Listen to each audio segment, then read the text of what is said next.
బుట్టాయిగూడెం మండలం ముప్పినవారిగూడెం గ్రామంలో ఇటీవల గీత కార్మికుడు ప్రమాదవశాత్తు చెట్టు నుండి జారిపడిన రమేష్ను, రోడ్డు ప్రమాదంలో గాయపడ్డ కుక్కల సుబ్రహ్మణ్యంలను పోలవరం నియోజకవర్గ శెట్టి బలిజ కన్వీనర్ పిల్లి ఆల్వాల్ రాజు ఆధ్వర్యంలో శెట్టి బలిజ యాక్షన్ ఫోర్స్ సభ్యులు పరామర్శించారు.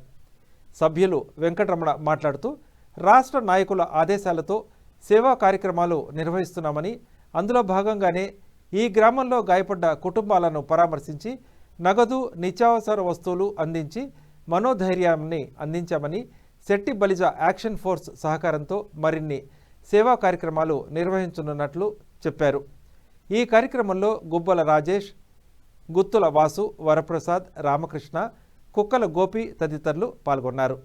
మన బుట్టాయిగూడెం మండలం ముప్పినవారిగూడెం గ్రామంలో SAF Shetty Balija action force ద్వారా మరి మన సంఘీయులకి ఇద్దరికి యాక్సిడెంట్ల నిమిత్తం భరోసానిస్తూ ఆర్థికంగా 25,000 రూపాయలు చెక్ ఒకరికి ఇవ్వడం జరిగింది. అదేవిధంగా ఈ కుక్కల సుబ్రహ్మణ్యం గారికి పోలవరం సంఘీయుల తరపున ఒక 5,000 రూపాయలు మేము ఆర్థికంగా ఆ కుటుంబానికి ఏదో భరోసా ఇస్తూ ఇవ్వడం జరిగింది.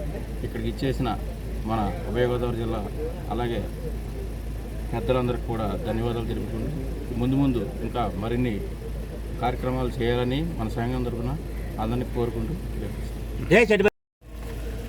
అందరికీ నమస్కారం అండి. మరి ఈరోజు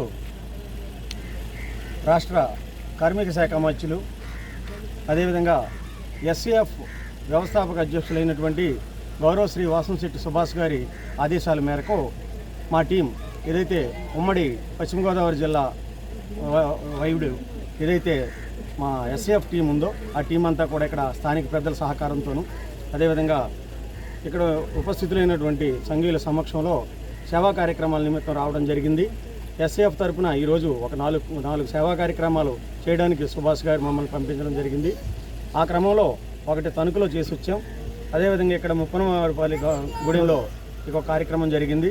అదేవిధంగా ఇక్కడికి వచ్చిన తదుపరి ఇక్కడ కుక్కల సుబ్రహ్మణ్యం గారు అని చెప్పేసి ఈ సోదరుడికి కూడా ఈ మధ్యకాలంలో ఒక నెల క్రితం మరి రోడ్ యాక్సిడెంట్ జరగడం జరిగిందని చెప్పేసి తెలియపరచడం జరిగింది. ఆ క్రమంలో ఆ కుటుంబాన్ని పరామర్శించి వారికి మనోధైర్యం కల్పించడం అందుకోసం మా టీం ఇక్కడ రావడం జరిగింది. అయితే ఈ క్రమంలో సోదరునికి అన్ని విధాలు ఆదుకోవడం కొరకు ఈ విషయాన్ని సుభాష్ గారి దృష్టికి తీసుకెళ్లడం జరుగుతుంది. అదేవిధంగా మరి సుభాష్ గారి తరఫున ఏ మాదిరి న్యాయం చేయగలమో అన్నీ కూడా మరి ఆ విధంగా చేయగలమని చెప్పేసి ఆ కుటుంబానికి మరి భరోసా ఇవ్వడం అయితే జరిగింది. అందువల్ల తదుపరి సుభాష్ గారి ద్వారా చేయవలసిందంతా కూడా మరి మా టీం సహకరిస్తూ వారికి తగిన న్యాయం చేస్తామని చెప్పి ఈ కుటుంబానికి హామీ ఇస్తూ